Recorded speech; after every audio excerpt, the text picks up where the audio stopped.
Let me say what an honour it is on my part to be asked to confer this prize on John Howard. I think it's just a magnificent thing that we've lured him here to the National Gallery, and so fitting that we can do so in the name of my great hero, our shared hero, Edmund Burke. And I thank on your behalf ACRE, the Alliance of Conservatives and Reformists in Europe, and President Jan Zahradil, and Secretary General, it's almost UN-like, Dan Hannan, for making this evening possible, because it's been a spectacularly fun and memorable time. Truly, it is a privilege to be here in the National Gallery. If I may just draw your attention back to the marvellous sight of the Rokeby Venus to my right, which is so dominant of this room. Some of you may have a secret yearning for the simple truths of the Spanish Inquisition, or a celebration of the Counter-Reformation, not least if you've been watching Strictly Come Dancing and seen the sight of Ed Ball strutting his stuff. A one-man argument for the return of artistic censorship, if ever I saw one. But this room, I put it to you, tells a different story. This is a room which shows how the otherworldly mysticism of El Greco was transmuted in the 17th century into the impassioned realism of Velázquez. And if you look at the Rokeby Venus, you will see there's nothing mystical about her. She's as sexy as hell, and we should acknowledge that. But she is not in any idealized or abstract way.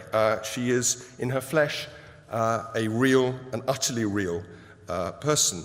Okay, so there is a winged Cupid as well, but you get my point. It's a realistic depiction. Now, Edmund Burke himself was no mean collector of works of art. At Gregory's, his estate near Beaconsfield, James Boswell noted 7 landscapes by Poussin on a visit. A sale catalogue of the estate in 1812 included 64 paintings, including 4 by Titian, 5 by Joshua Reynolds, and 1 by Leonardo da Vinci, as well as 50 marbles and 12 drawings. Now, goodness knows how much those would have been worth had they been valued, as it were, relatively in today's money. They might perhaps have been able to save Burke the constant panic about the indebtedness in which he spent the last half of his life, and ultimately, were it not for a last-minute pension, a fear of the debtor's prison. But it does cause us to ask the question, why do we here? Why are we here? Why do we celebrate Burke? Why do we revere him? Why do we name prizes in his honor? And as Dan has said, I think it is because he is the first conservative, the first person to assemble, to cast into a compelling form that beguiling, sometimes conflicting, often misunderstood set of political and philosophical ideas that bring us all here together this evening.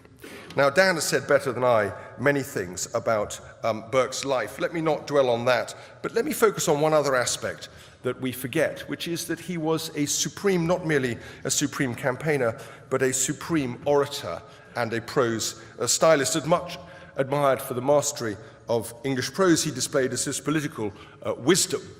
Boswell once said of him when he was in opposition, and I wish this could be said for every opposition politician, it was astonishing how all kinds of figures of speech crowded upon him. He was like a man in an orchard where boughs loaded with fruit hung around him, and he pulled apples as fast as he pleased and pelted the ministry. I wish we could all do that. Burke's extraordinary command of language was no accident. It is of a piece with his dedication to public service. He believed that a politician should be what he called a philosopher in action, a master of both words and deeds, able to tie language and thought to values and context in the service of good government.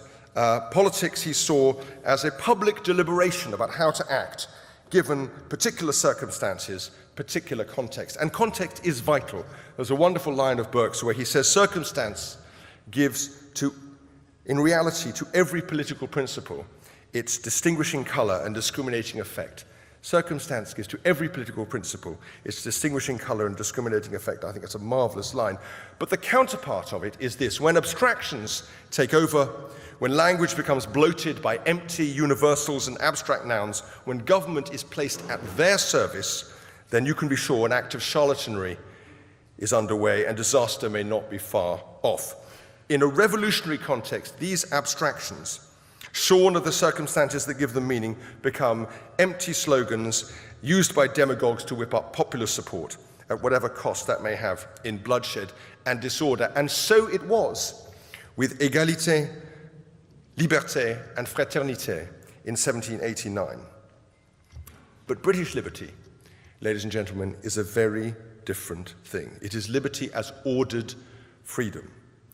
It is liberty as Burke's great hero Montesquieu saw it in The Spirit of Laws. Liberty is the kind of freedom we each can owe to one another, not license. It is liberty as preserved through custom and practice, a cumulative wisdom of an accumulative constitution, through established institutions, the little platoons that Burke so eloquently describes, that have evolved over time, that have been shaped by trial and error, that have earned their keep in our affections and in our lives. Now, these institutions can never be fully captured in rules. Their knowledge can never be rationalized in book learning. They are the fruit, they are the collective fruit of our collective experience. And in this country, centrally they include, and in Australia too, rights of private property, the rule of law, and above all, Parliament, the judiciary, and all the different elements of our mixed and balanced constitution. Now today, Edmund Burke is known in politics best for two things. First, for conceiving the modern idea of a political party as what he calls a body of men united for promoting by their joint endeavors the national interest upon some particular principle to which they are all agreed. So party is not faction. This is a daring thought in 1770. Factions come and go based on specific causes, but parties are at root, and this may come as a surprise, institutions of principle, which bring stability, open debate, and a focus on the national interest of politics. They moderate and control government. They are vital intermediary institutions in their own right when they function properly, and they recruit and test people for public life. That is Burke's first great political contribution. And his second is his canonical statement of the duties of an MP in his address to the electors of Bristol, 1774, "Your representative owes you not his industry only, but his judgment, and he betrays that judgment if he sacrifices it to your opinion." In other words, sod off, I'm making up my own mind, and I'm going to discharge my best judgment on your behalf. This is so well known that it is easy to forget what he says next. Parliament is not a congress of ambassadors from different and hostile interests. Parliament is a deliberative assembly of one nation with one interest, that of the whole, where not local purposes, not local prejudices ought to guide, but the general good resulting from the general reason of the whole. Now, what we call conservatism is at root such a simple idea that we should preserve what is of value. The individual is not simply a compendium of wants, and the purpose of politics is not to satisfy the interests of individuals who happen to be living now. It is to preserve a social order which addresses the needs of generations past, present, and future, what Burke calls a partnership between those who are living, those who are dead, and those who are to be born. That partnership forms a community across time and space, a society, a nation. It is far greater and more complex than any human being could ever understand. It is a trust handed down from one generation to the next, to be treasured, cherished, improved, and handed on. The paradox of Burke's conservatism is thus that, properly understood, it is intrinsically modest. It is a philosophy of change, of evolution.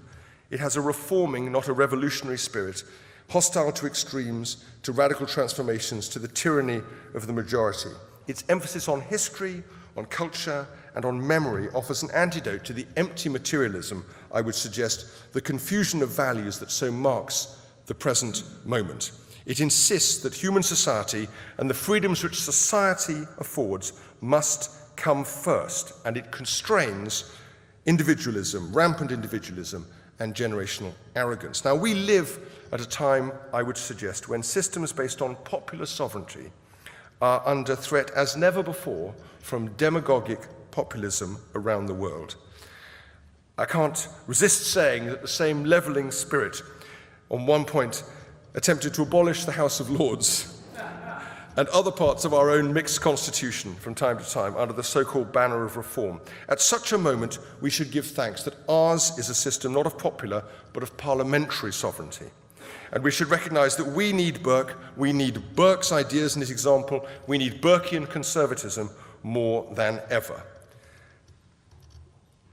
Ladies and gentlemen, our guest of honor tonight, John Howard, has never made any bones about it.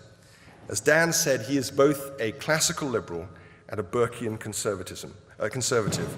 He has sought to apply a core of basic, unchanging values and beliefs against the backdrop of an ever-shifting Australian political landscape, and to communicate those beliefs to the Australian people through steady, consistent, and effective government.